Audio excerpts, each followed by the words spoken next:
Hello and welcome to another episode of the Classical Republican. Today we are talking about the Commonwealth instrument of government. Now that was implemented in England between 1653 and 1657. And let me tell you about some of the characteristics of the instrument. It was unicameral. They only had what we would call today the House of Commons, and there was a Lord Protector and a council.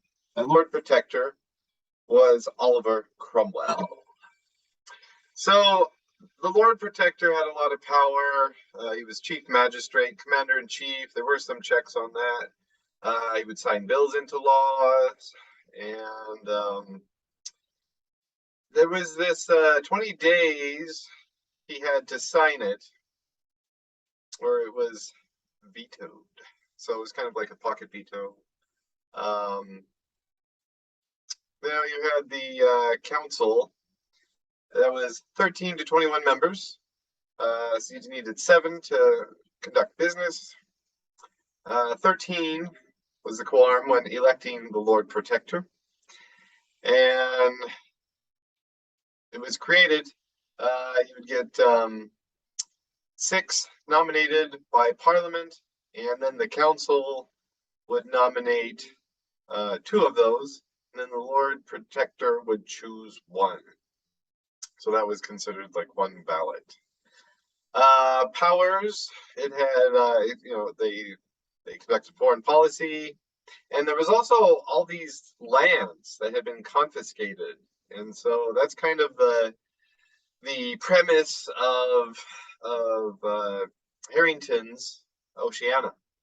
So James Harrington wrote about how he would want government during an English republic, and he had this idea about all the confiscated land and how the government would be able to distribute that and make everybody equal.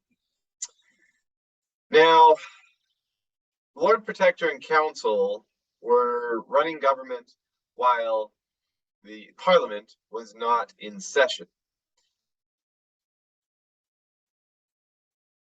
And so they were able to do a lot with the military, make war and peace, even make laws, raise taxes, and elect officers, appoint different magistrates and so on.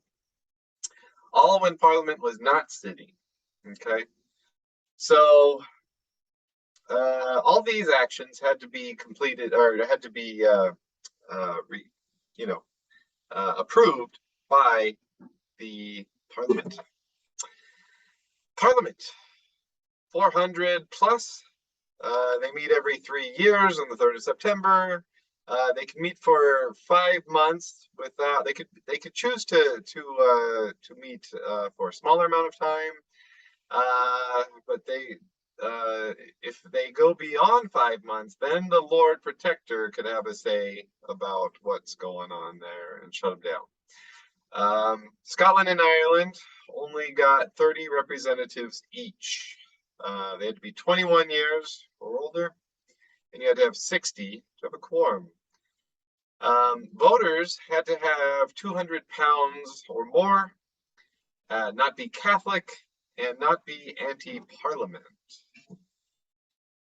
Now, as I said earlier, the Parliament had to fund the army, and it says in this document that they would be able to fund it through customs duties. The infantry would get 10,000 pounds, and the cavalry would get 20,000 pounds. And it also says it would be a Christian nation. Now, as far as my analysis, that's the historical part. I don't think there's a lot of classical republicanism going on here. There's a little bit more liberalism.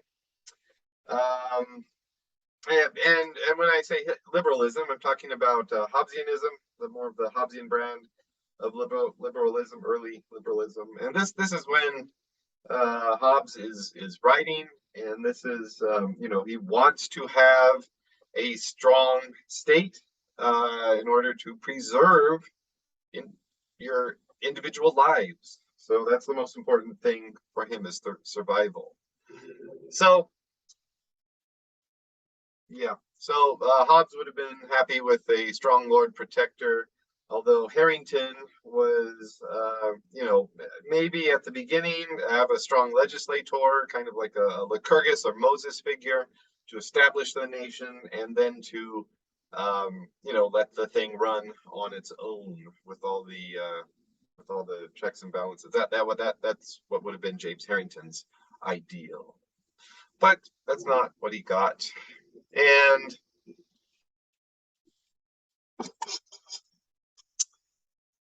until next time, long live the Republic.